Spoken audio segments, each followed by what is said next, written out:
天気が暑い、天気が寒いはダメ。皆さんチャース、三本塾のアッキーです。今日は天気ですね。天気を言う練習をしましょう。まず天気に関係する言葉、天気に関係する言葉、何を知っていますか？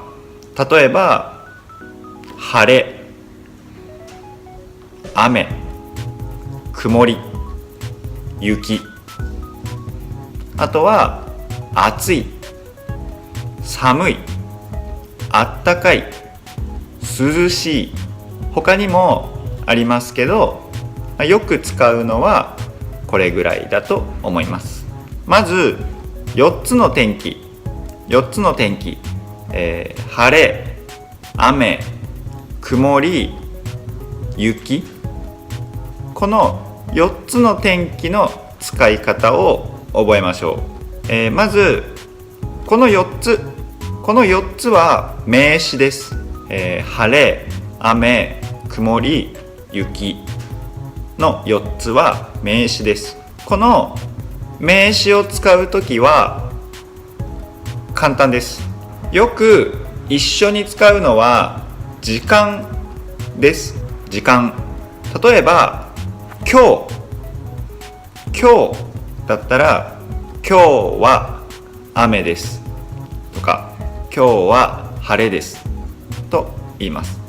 簡単で、明日だったら明日は雪です、明日は曇りですとかね。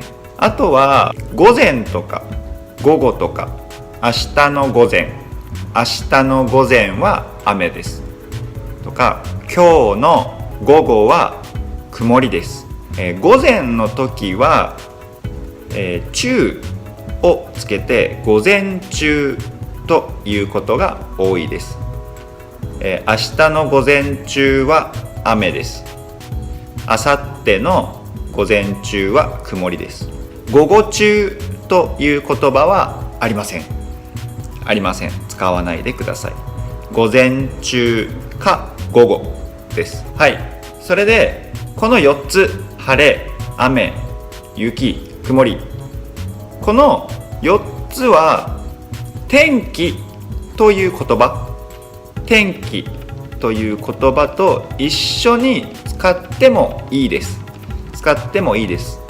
例えば今日の天気は晴れですとか、明日の天気は雨です。天気という言葉を使ってもいいです。使わなくてもいいです。どっちでもいいです。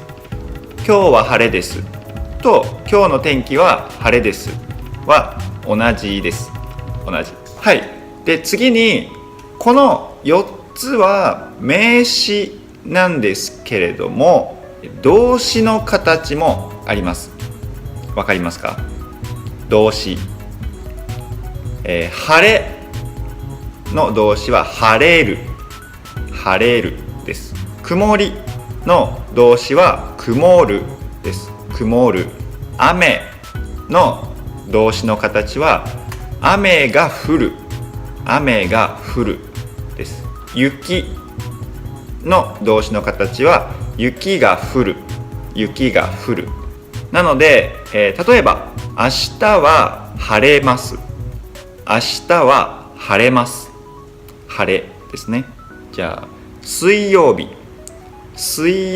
は雨が降ります。来週は雪が降ります。で、明日だったら明日は晴れます。ですけど、例えば今ですね。今だったらわかりますか？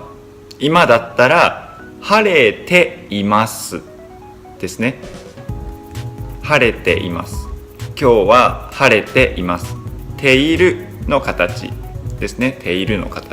これで4つの天気の使い方は終わり。